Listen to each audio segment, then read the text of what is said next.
नमस्कार, मी प्रिया. माझ्या चॅनलमध्ये ना सर्वांचं अगदी मनापासून खूप खूप खूप स्वागत.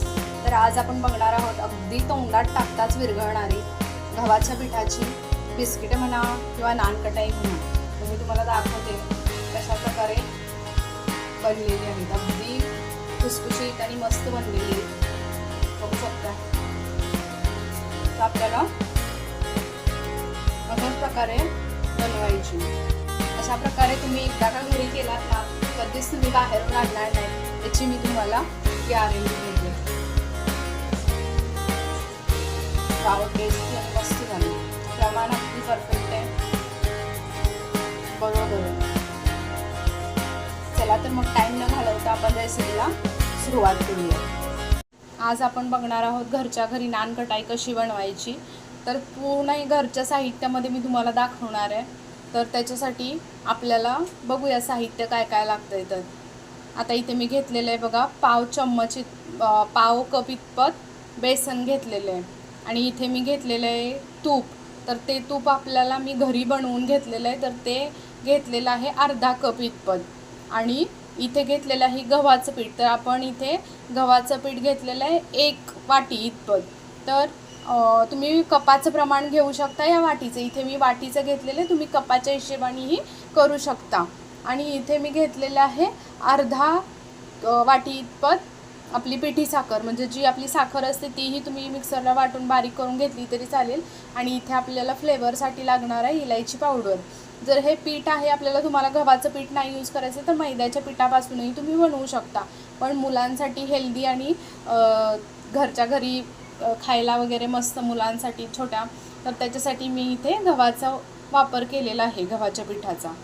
आता हे सगळं साहित्य आपल्याला एक एक करून मी चाळून घ्यायचं आहे. तर त्याच्यामध्ये पहिलं मी घालून घेते गव्हाचं पीठ. तर गव्हाचं पीठ आपण चाळून घेऊया. घालायचं आहे मला पिठी साखर घालते मी अर्धा पिठी, की आपण वाटी घेतलेली आहे ती पूर्णपणे घालून घेते.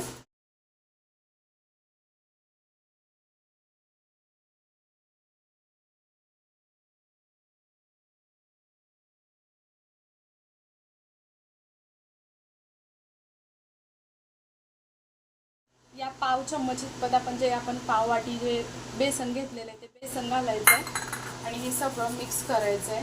आता आपल्याला ह्याच्यामध्ये घालायचे इलायची पावडर. तर आपण ह्याच्यामध्ये इलायची पावडर मी एवढी अशी घालते, तुम्ही ही पाव चम्मच इतपत घालू शकता. आता हे सगळं आपल्याला तुपाने मिक्स करून घ्यायचं आहे. तर आपण जे तूप घेतलेलं होतं ते थोडं थोडं करून तूप आपल्याला ह्याच्यामध्ये घालायचं आहे. हे पूर्ण सगळं मिक्स करून घेऊया. आता हे तूप घालून घेऊया. आणि तूप एकदम नाही घालायचं, थोडं थोडं करून घालायचं. तर मी एवढं थोडंसं मी साईडला ठेवते आणि हे आपण नंतर यूज करूया. मी हे सगळं तूप आहे ते आपलं पिठाला चांगलं चोळून घेते. साईडला ठेवलेलं तूपही आपण त्याला लावून चांगलं गोळा बनवून घेऊया. आणि तूप हे घेताना पातळ घ्यायचं नाही आहे. ते पातळ असेल तर थोडं फ्रीजमध्ये ठेवून आपल्याला घट्टच करून घ्यायचं आहे. बघू शकता गोळा बनायला चालू झालेलं आहे मस्त. आता हे मळून चांगलं घेऊया अजून थोडंसं. बघू शकता इथे आपला गोळा बनवून तयार आहे. अगदी परफेक्ट प्रमाण होतं आणि अगदी परफेक्ट गोळाही झालेला आहे, बघू शकता. तर आपण आता ह्याची बिस्किट बनवून घेऊया. मी दाखवते तुम्हाला कशा प्रकारे आपण शेप देऊन बनवायची. आता मी तुम्हाला दाखवते. मी इथे कढई गरम करायला ठेवलेली आहे. तर आपण ह्याच्यामध्ये कढईमध्ये पहिला स्टँड घालून घेतलेलं आहे.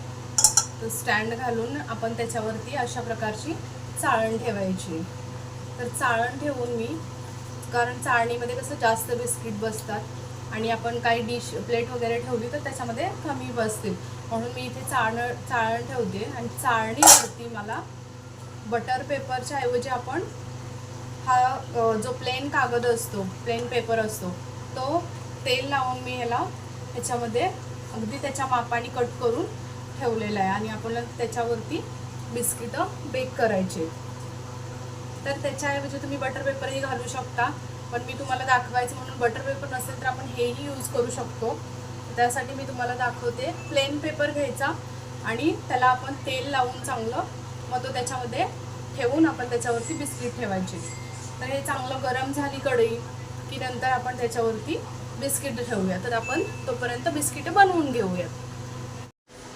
तर आपल्याला असे छोटे छोटे गोळे करून घ्यायचे. तुम्ही फक्त एवढा गोळा केलेला आहे.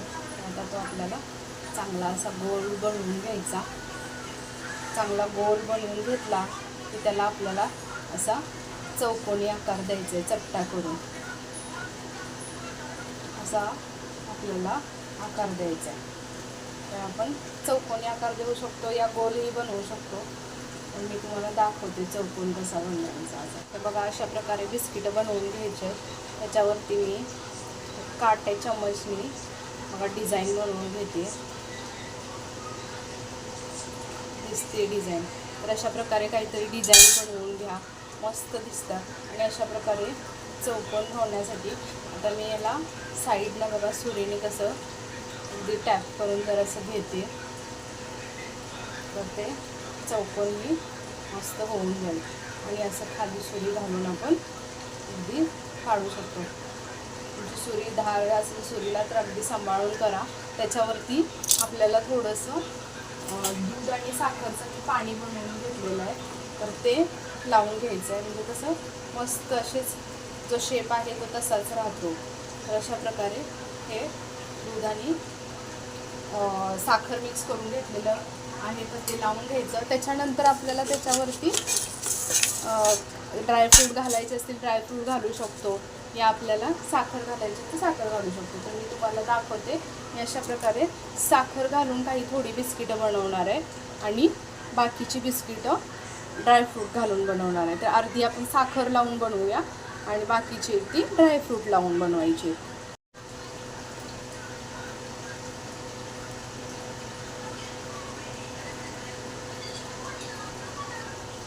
तर याच्यावरती आपण आता अजून वेगळी थोडीशी डिझाईन बनवून घेऊया. बघा असेच असतात ना बिस्किट. तर आता बघा ह्याला मी काय करते, म्हणजे आपण बनवून घेतलेलं दूध आणि बिस्किट आहे त्याचं दूध आणि साखरचं पाणी आहे ना, तर ते आपण असं लावून घेऊया. त्याच्यानंतर आपण ह्याच्यावरती अजून थोडीशी साखर, तर त्याच्यावरती पहिलं जे बिस्किट होतं तर त्याला काही एवढं दिसत नव्हती डिझाईन बनवलेली, तर ह्याच्यावरती दिसते, बघू शकता. तर असा चौकोन बनवून आपण, आणि आपल्याला बघायचं ह्याच्यामध्ये न इनो वगैरे घालता, सोडा न घालता आपल्याला कशी बिस्किटं घरच्या साहित्यांमध्ये बनवायचे ते आपण आज बघणार आहे. आणि एकदम परफेक्ट बनतात. तर बघू शकता अशा प्रकारे सगळी बिस्किटं मी बनवून घेते आणि मग तुम्हाला दाखवते. बघू शकताय किती छान बिस्किटं बनवून रेडी आहेत. ही आपल्या 1 वाटी गव्हाच्या पिठामध्ये एवढी बिस्किटं बनलेली आहेत. ही ऑलमोस्ट 15 बिस्किटं आहेत. तर आता आपण हे बेक करूयात. तर इकडे 10 मिनटं मी कढई तुम्हाला बोललेले होते गरम करायला ठेवली होती. तर आता आपण त्याच्यामध्ये हे बिस्किटं चाळणीमध्ये ठेवून घेऊया. आपल्याला हे बिस्किटं असे अलगद उचलायचे आणि अशी ठेवून द्यायचे.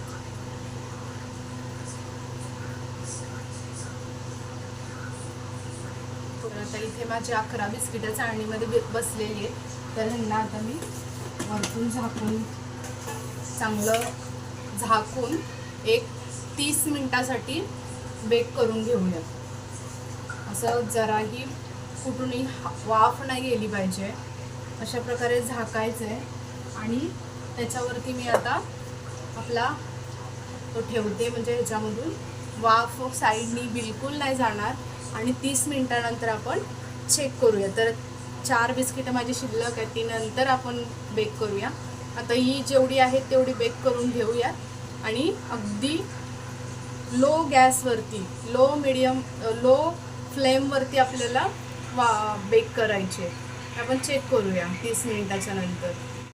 आता आपले 30 मिनटं झालेले आहेत. तर आता आपण चेक करूयात. हा पण गरम झालेला आहे. आता हे ह्याच्यावरचं झाकण काढूयात. वाव, मस्त बेक झालं, बघू शकताय. तर आपण आता एक एक करून काढूयात. मी दाखवते तुम्हाला. अगदी मस्त बेक झालेत. हो गरम आहेत. आता बाकीची 4 आपली राहिलेली बिस्किट होती तीही अशाच प्रकारे बेक करून घेऊयात. तीही आपल्याला 30 मिनिटं बेक करायचे. तर बघू शकता कागदालाही जास्त कुठे काही चिपकलेलं नाहीये आणि अगदी मस्त बिस्किट आपली निघलेली आहेत. हीही अशाच प्रकारे आपल्याला बेक करून घ्यायचे. तर आपण ही 30 मिनिटांना बघूया. त्याच्या अगोदर मी तुम्हाला दाखवते की आपली बिस्किटं कशा प्रकारे रेडी आहे. अशा प्रकारे बघू शकते आपली नान कटाई बनवून रेडी आहे. आणि वरतूनही आपण थोडंसं दूध आणि साखर मिक्स करून ते जे दूध आणि साखरचं बनवलेलं होतं ते लावलेलं होतं, त्याच्यामुळे वरतूनही अगदी थोडंसं लालसर कलर आलेला आहे. मस्त बघा, हे साखर लावलेली आहेत. तर हे साखर लावलेली अशी दिसत आहे. आणि पाठच्या बाजूने पण तुम्हाला दाखवते, मस्त बेक झालेली आहे. आणि हे बघा, हे बदामवाले आहेत, हे पण मस्त बेक झालेत. आता आपण ह्यांना तोडून बघूयात. बघू शकताय अगदी आतून मस्त आणि एकदम क्रिस्पी मस्त बनलेली, खूप छान बनले. तर अशा प्रकारे तुम्हीही बनवून बघा आणि मला कमेंटमध्ये नक्की सांगा की कशा प्रकारे बनतात. अगदी परफेक्ट प्रमाण जे मी दाखवलं तेच परफेक्ट प्रमाण घ्यायचं. तूप थोडंही जास्त घ्यायचं नाही आणि लागल तसंच आपल्याला तूप त्याच्यामध्ये घालून त्याचा गोळा बनवून घ्यायचा आहे. आणि बायचान्स जर तूप जास्त झालंच तर आपण त्याच्यामध्ये थोडीशी पिठी साखर आणि थोडंसं आपलं गव्हाचं पीठ मिक्स करू शकतो आणि नंतर आपण त्याचा गोळा बनवू शकतो आपल्याला जसा हवा तसा. तर परफेक्ट प्रमाणामध्ये आपली अगदी खुसखुशीत मस्त नानकटाई बनवून रेडी आहे. आणि आपले तेवढ्या प्रमाणामध्ये अगदी 15 नानकटाई मस्त बनतात. आणि तुम्हाला मी तोडूनही दाखवलेली आहे कशा प्रकारे बनलेली आहे. गव्हाच्या पिठापासून जी नानकटाई बनवली त्याचं प्रमाण आणि बनलेली नानकटाई हे जर तुम्हाला आवडलं असेल तर प्लीज लाईक, शेअर आणि चॅनलला सबस्क्राईब करा.